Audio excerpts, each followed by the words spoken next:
अकेले चना भाड़ नहीं फोड़ सकता है, सबको आगे आना पड़ेगा इस देश को बदलने के। अकेले चना भाड़ तो नहीं फोड़ेगा, लेकिन छिटकेगा तो आँख फोड़ेगा और अपने वजूद का एहसास भी कराएगा। तो यह कहना कि भैया एकला चलो रे भाई, यह मंत्र तो आज भी कारगर है और उसको बढ़िया से। पटना को ही क्यों चुना आपने? पटना को चुने हम इसलिए, पटना में ना जैसे हम शुरू में आए तो एक लगाव हो गया, यहाँ पर बड़ा स्टूडेंट से लगाव हो गया, कुछ यहाँ पर धोखेबाजी भी हुए, मतलब स्टूडेंट्स के साथ। हमने सोचा था कि मतलब एक अच्छा सा सिस्टम बनाया जाएगा, वहाँ लड़के पढ़ेंगे, तो कुछ लोगों को हमने कहा कि भाई आप इस चीज़ को संभालें, वो लोग पैसा लेके भाग गए, तो बहुत सारा धोखेबाजी हुआ, बहुत कुछ हुआ। इस तरह से किया गया था कि जैसे हमको बाहर घर लौटने के लिए भी पैसा नहीं छोड़ा गया मेरे पास। और वास्तविकता है हम पटना इसीलिए रुक गए थे कि हमको जो यहाँ कितना लेके आए थे और कितना बचा? देखिए हम तो बहुत कम लेके आए थे, मतलब नॉर्मल ही ना बराबर लाए थे, लेकिन यहाँ पढ़ाते पढ़ाते लड़कों से जो पैसे हुए फीस ली, हमने सोचा कि लड़कों के लिए एक बेहतर बनाया जाएगा। तो हमने यहाँ के कुछ लोगों को कहा कि भाई आप लोग यहीं के हैं, आपको बेहतर समझ है, आप ये काम परोपकार के लिए कीजिए। वो लोग लड़कों के बजाय अपना परोपकार करते, और हमारे पास इतना कम पैसे छोड़े कि हमारे पास ट्रेन का किराया नहीं था कि घर लौट सके। तो हमने सोचा कि नहीं, हमको कोई यहाँ रोक रहा है, नियति हमें रोक रही है, अब तो नहीं लौटेंगे यहाँ पर, और अब नहीं लौटना है यहाँ से। अब यहाँ यह है मजबूत दृढ़ इच्छा शक्ति, यही वह कारण है कि यह युवा आज राष्ट्रीय फलक पर, यूं कहा जाए कि इंटरनेशनल स्तर पर अपनी पहचान बनाने और लोगों का दिल जीतने में कामयाब हुआ है। तो पैसे नहीं बचे और उसको आपने मान लिया कि प्रकृति रोक रही है कि बेटा संघर्ष कर, जाने की आवश्यकता नहीं है अभी। ये धरती है यहाँ, ये बड़ा बिहार की धरती बड़ा अजीब है। यहाँ पर क्या कहेंगे, यहाँ पे पहाड़ पर्वत बाढ़ समस्याओं का अंबार लगा हुआ है, लेकिन यहाँ एक से एक आपको मिलेंगे जो एक बार ठान लिए तो पहाड़ का सीना चीर देते हैं। यह वही पाटलिपुत्रा की धरती है जब चाणक्य को अपमानित करके निकाला गया था, प्रण ले लिया था, धनानंद तुम्हें बर्बाद कर देंगे, बर्बाद कर दिया उसने। हमें भी इस यहाँ पे आज के वक्त में भी हमारे देश में, देश के कोने कोने में गरीबी, अशिक्षितता, राष्ट्रीयता के अभाव ये बहुत ज़्यादा है। हमने भी प्रण लिया कि हम भी चंद्रगुप्त मौर्य खड़ा करेंगे। चाणक्य ने एक चंद्रगुप्त मौर्य बनाया था, हमें लाखों बनाना पड़ेगा, और आखिरी सांस तक इस चंद्रगुप्त मौर्य को बनाने का काम करेंगे हम। और हमारा जो खोया हुआ गौरव है, हम अटक से कटक तक जाते थे, म्यांमार से अफगानिस्तान तक एक ही तिरंगा लहराता था, आज वो हम लोग क्यों खो दिए? क्योंकि हमारे में आपसी प्रेम नहीं रहा, वो शिक्षा, वो वेद पुराण जो दुनिया जिससे चली, हम लोग उसको भूल गए। यहाँ पर तो खामियाजा तो भुगतना पड़ेगा। यहाँ पर हमारी संस्कृति सबसे बेहतर थी, लेकिन हम लोग ने आधुनिकता के उसमें आके थोड़ा बिगड़ गए, वर्ग और क्यारियों में बट गए। छोटी छोटी मानसिकता हमने तय कर लिया, हमारी सीमाएं इतनी ही है। हमें उन पक्षियों से भी सीख लेना चाहिए जिनका कोई नहीं है, जैसे साइबेरियन पक्षियाँ आती हैं पाकिस्तान, अफगानिस्तान, कई देशों से होते हुए, और हमने मान लिया है कि यही हमारी सीमा है। हम तो भगवान से बड़ा शुक्रगुजार करते हैं कि इन पक्षियों में धार्मिक और जाति का झगड़ा नहीं है, वरना आसमान से खून की बारिश होती। इन पक्षियों से हमें सीखना चाहिए जो सरहदें लांग के इंसानियत के रास्ते पे चलती हैं। रूस के पक्षियों को हमारा राजस्थान शरण देता है बिना किसी वीजा पासपोर्ट के। पक्षियाँ तो कुछ दिन में ख़त्म हो जाएंगी। इसी तरह से पोल्यूशन बढ़ता गया। लॉकडाउन में कुछ अनुभव इस तरह का, पर्यावरण का क्या अनुभव हुआ? देखिए, लॉकडाउन में ये हुआ कि हम पर्यावरण को सुधार सकते हैं अगर हम अपनी केवल ज़रूरत पे रहें, बट हम ज़रूरत से ज़्यादा शौक करने लगे हैं। जहाँ ज़रूर हम किसी चीज़ों को बचा सकते हैं, कंज्यूम कर सकते हैं, लेकिन हम लोग के अंदर वो टेंडेंसी ही नहीं है। बिजली जल रही है, पानी प्रदूषण हो रहा है, शौक हो गया। आज एक गाड़ी की जगह हमारा 5 गाड़ी रहना चाहिए, ये शौक हो गया। यहाँ पे प्रदूषण करेगा 5 यहाँ पे, ये भी चीज़ें नहीं देख रहे हैं ना। एक स्टेटस ऑफ मोरल ये लोग लेके जा रहे हैं कि जिनके पास 10 गाड़ी है वही अच्छे। भाई महात्मा गांधी पैदल देश को लांग दी, सरदार पटेल, भीमराव अम्बेडकर, कहाँ गाड़ी में ये लोग घुमा लोग यहाँ पे। लेकिन हाँ, इन्होंने शिक्षा पे ज़्यादा महत्व दिया, इन लोगों ने शिक्षा पे ज़्यादा महत्व देना चाहिए। क्या किसी दिन साइकिल चला करके भी संदेश देंगे कि इसको भी, जैसे विदेशों में लोग चलाते हैं साइकिल, कई जगह राष्ट्राध्यक्ष भी जाते हैं, माना कि समय का अभाव है, काफ़ी काम है, तो कैसे संदेश दिया जाए? क्योंकि अग्रिम पंक्ति के लोग जो काम करते हैं उसका अनुसरण लोग करते हैं। एक प्रधानमंत्री जैसे गमछा डालते थे तो ऐसे ही एक मफलर बांधते थे, चीफ मिनिस्टर तो मफलर, लोग कोई दाढ़ी रखता था। तो इस परिप्रेक्ष्य में आप क्या कर रहे हैं, जैसे कैसे इनको करेंगे कि देखिए सर, हर व्यक्ति के ना अपनी ज़रूरतें होती हैं। अब जैसे एक मुख्यमंत्री है, बिना वो साइकिल से उसके लिए काम ही नहीं हो सकता है, उसका सुरक्षा भी ध्यान रखना है, हर चीज़ों को ध्यान में रखना है। तो व्यक्ति को अपनी ज़रूरत को हिसाब से देखनी चाहिए। शौक़ और ज़रूरत में बड़ा अंतर होता है। जिसने ज़रूरत को समझा वो ज़्यादा सक्सेस होता है। शौक़ तो इंसान का कभी ख़त्म ही नहीं हो सकता, तो शौक़ पे नहीं जाना चाहिए। व्यक्ति को देखना चाहिए हमारा काम अगर साइकिल से हो जाता है तो साइकिल से।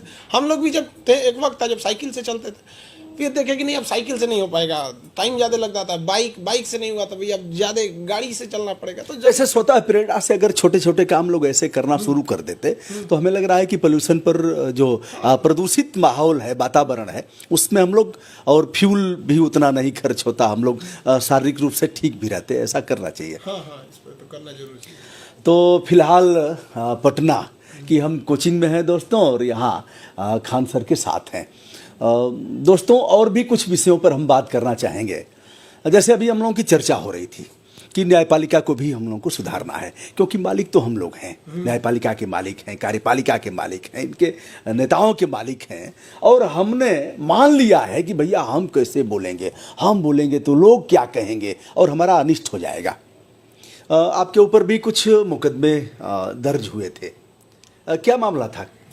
हम लोग देखिए, जब एक बड़ा अजीब विडंबना इस समाज की, आप एक बार नीचे गिर के देखिए, कोई आपको उठाने नहीं आएगा। जरा आप आगे बढ़ के देखिए, पूरा समाज खींचने चला आएगा। उल्टा सीधा में डाल दो 10 मुकदमे इधर उधर, जैसा मन वैसे। लेकिन शुरुआत में बहुत लोग खींचेंगे कदम, सबके खींचते हैं लोग। हमें लगा कि नहीं, ये भी समाज की एक ये भी एक सीढ़ी का एक हिस्सा ही है, तो उसी को देख के आदमी रह गया धीरे धीरे। लेकिन सच ही रहता है, झूठ को कभी नहीं। अब गरीब आदमी को तो अधिवक्ता नहीं मिलेगा, बिना बहस नहीं कर पाएगा, फिर वह जेल जाएगा। अभी एक केस 20 साल जेल में, और फिर बाहर आने के बाद। तो ऐसे मामलों में तो कैसे आप अपीयर हुए? अधिवक्ता के माध्यम से, अथवा मजिस्ट्रेट के सामने अपनी बात अपने रखे थे? अधिवक्ता के माध्यम से हम लोग अपीयर हुए थे।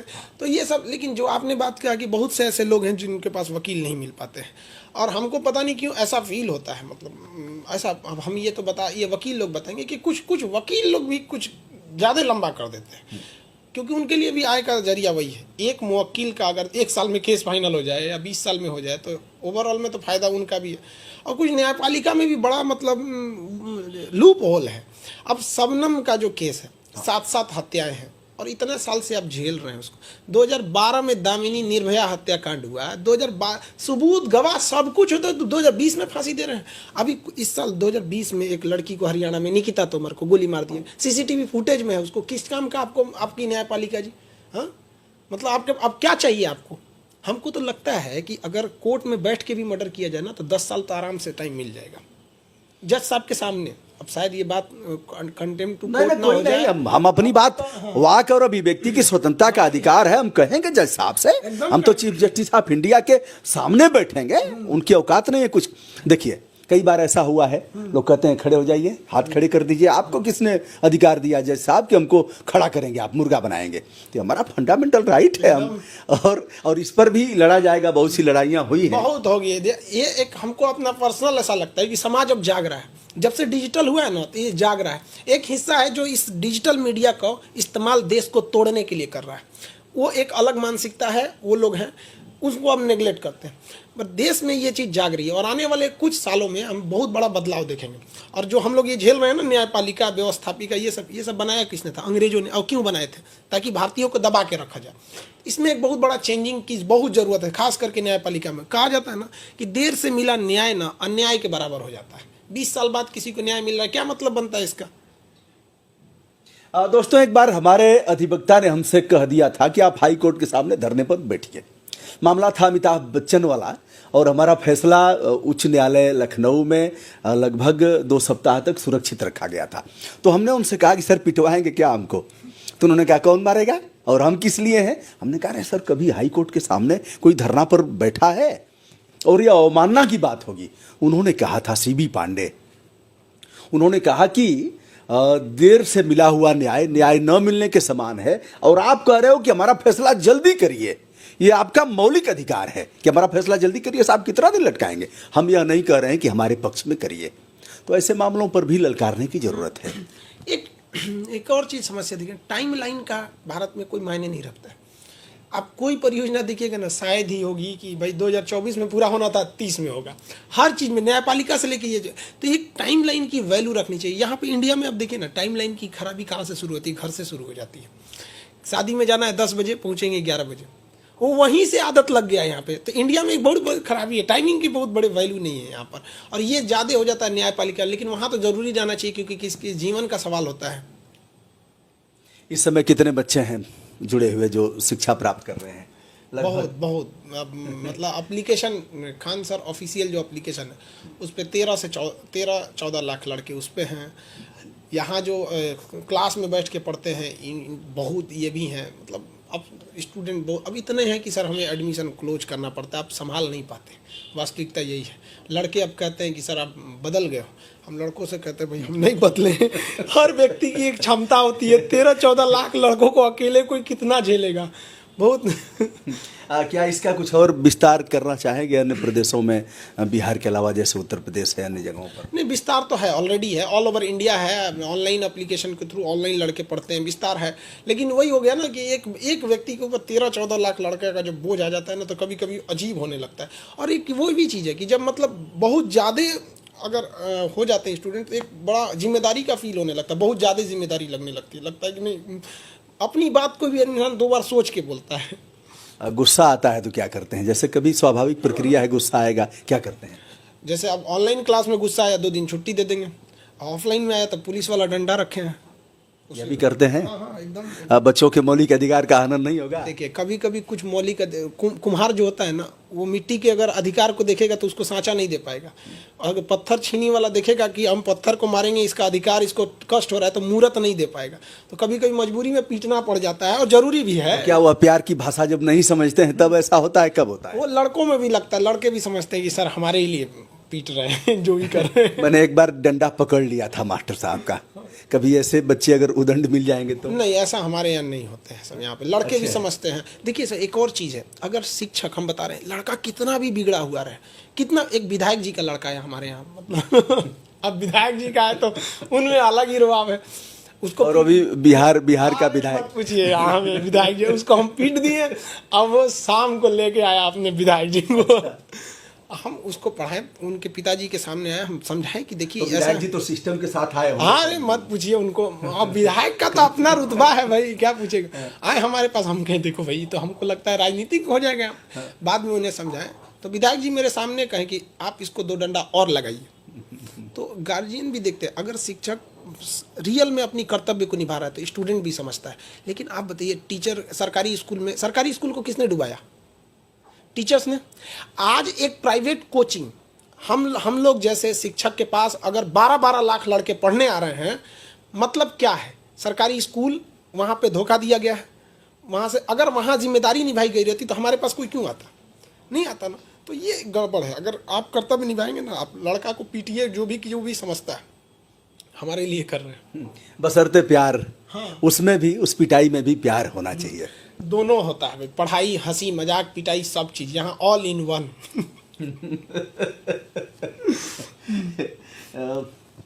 कमज़ोर बच्चे आते हैं कभी कभी, और देख करके ही लग जाता है कि बच्चा किस तरह से दबा है और मानसिक रूप से सुसुप्त भावनाएं हैं, कुछ करना चाहता है। उनका सहयोग कैसे होता है? देखिए, हमारा जब पढ़ाने, हम जब स्टेज पे जाते हैं पढ़ाने, तो हमारे दिमाग में एक ही चीज़ रहती है कि कमज़ोर से कम, मतलब हम ये सोच के जाते हैं कि कमज़ोर बच्चों को नहीं पढ़ाना है। हम ये सोच के जब मार्कर पकड़ते हैं पढ़ाने के लिए, तो ये सोचते हैं कि अगर हमारे क्लास में एक लाश भी बैठी है ना, लाश, तो उसकी भी इच्छा भगवान से हो कि हमको 1 सेकंड के लिए बोलने का मौका दे दीजिए, कि हम बोल दें कि हम समझ गए। हमारी ये मानसिकता है। कमज़ोर विद्यार्थी कैसे नहीं समझेगा? टीचर के पास तो हर दवा है ना, डॉक्टर को पता है कि सीरियस मरीज को इंजेक्शन देना है, नॉर्मल चल रहा है तो टेबलेट खिला दीजिए। तो हमको हर चीज़ को लेके चलना रहता है वहाँ पर। और हम ये सोचते हैं कि अगर कोई शिक्षक पढ़ा रहा है और डाउट रह गया लड़कों के, तो टीचर का काम है उस डाउट को क्लियर करे, और उसके बाद घर जाके खुद पर मंथन करे कि पढ़ाया कैसे था कि डाउट रह गया। ये बहुत बड़ा चीज़ है। डाउट नहीं रहना चाहिए लड़कों को, कहीं से भी, छोटे से लेके लास्ट तक में कहीं से डाउट नहीं रहना चाहिए।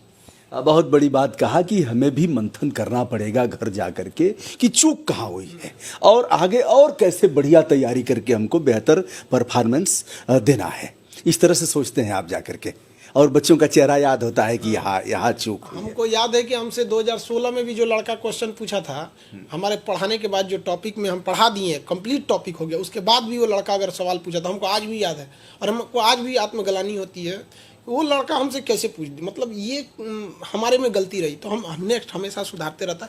सुधार जीवन का प्रकृति है। किसी व्यक्ति को लगता है कि हम पूर्ण हो गए हैं, तो फिर भगवान उठा लेगा उसको, कहेगा चल इधर आ, तो हमारे बराबर हो गया। हम यहाँ हैं जो इस बात का साक्ष्य है कि हम पूर्ण नहीं है, हमारे में गलतियां हैं।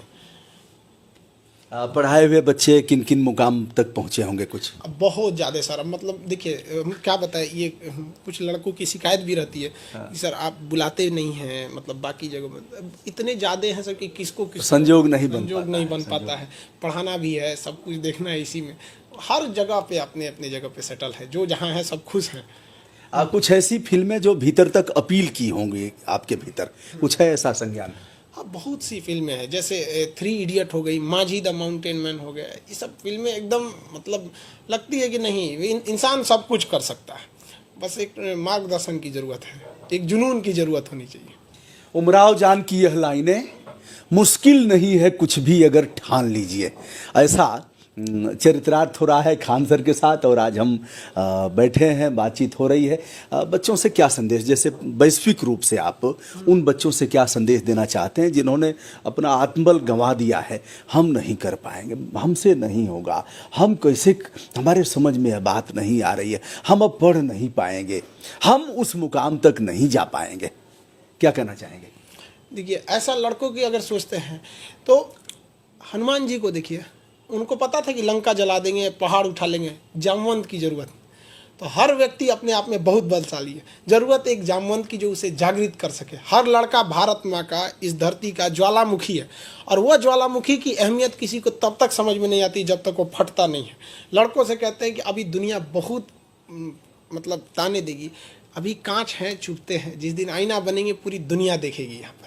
और निरंतर पढ़ते रहना चाहिए, निरंतर, कहते हैं लुढ़कते पत्थर पे कभी काई नहीं लगती है। तो ये सबसे जरूरी चीज़ है, निरंतरता हमेशा होनी चाहिए यहाँ पर। और डर भी एक ज़रूरी चीज़ है कि तो आजकल लड़कों के अंदर डर नहीं रह गया, पढ़ाई करते सीरियस ही नहीं लेते। एग्ज़ाम का डेट आता है तब कई लड़के पढ़ना चालू कर देते हैं। तो पहले दिन से लास्ट दिन तक डर रहना चाहिए, एक ज़रूरी है। और गार्जियन का भी कहते हैं कि बच्चों को अत्यधिक प्रेम भी गलत है, गार्जियन का भी। लड़कों को भाई आत्मबल कभी नहीं खोना चाहिए। कभी कभी होता है कि गुच्छे की चाबी की आखिरी चाबी भी ताले को खोल देती है। तो वैसे लड़कों को भी निरंतर मेहनत करना चाहिए, क्या पता कब वो चीज़। और पढ़ाई में ये सबसे बड़ा चीज़ क्या है कि लड़का को अगर पढ़ाई भाग रहा है तो समझिए कि वो उसके लिए सफलता का बहुत मतलब वो एकदम सीढ़ी पे, दहलीज पे है।